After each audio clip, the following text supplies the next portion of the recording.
Hello, hey everyone. I am Joey Sparks, and God's mercies are new again this morning. This morning with my mind stayed on Jesus. I woke up this morning with my mind.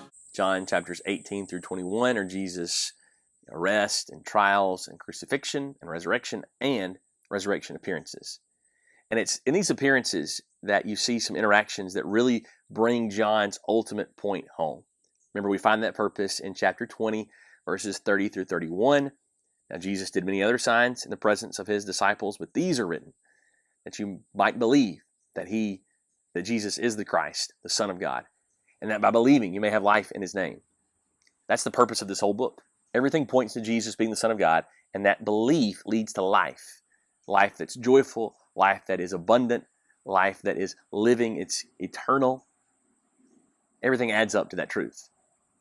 So even after Jesus is raised from the dead, we find people stumbling upon or recognizing that truth by their interactions with Jesus. Now, John, the author of this book, is no different. We find him running the tomb with Peter, chapter 20, and then as the book closes, remember he's already said that there were other signs.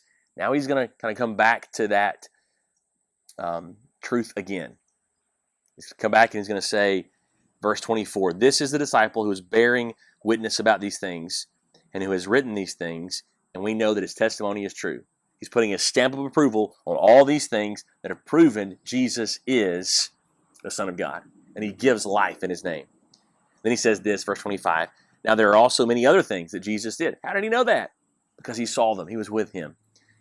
Were every one of them to be written, I suppose that the world itself could not contain the books that would be written.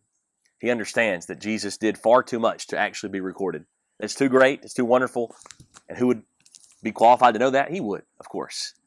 And of course, it was he that was entrusted with Jesus' own mother there at the foot of the cross. And he tells us, these are written that you might believe. These things are written that are true. We know that his testimony is true. And there's far, far more, far greater things than what is written here. So trust in him, believe him. By believing in him, have the life he gives.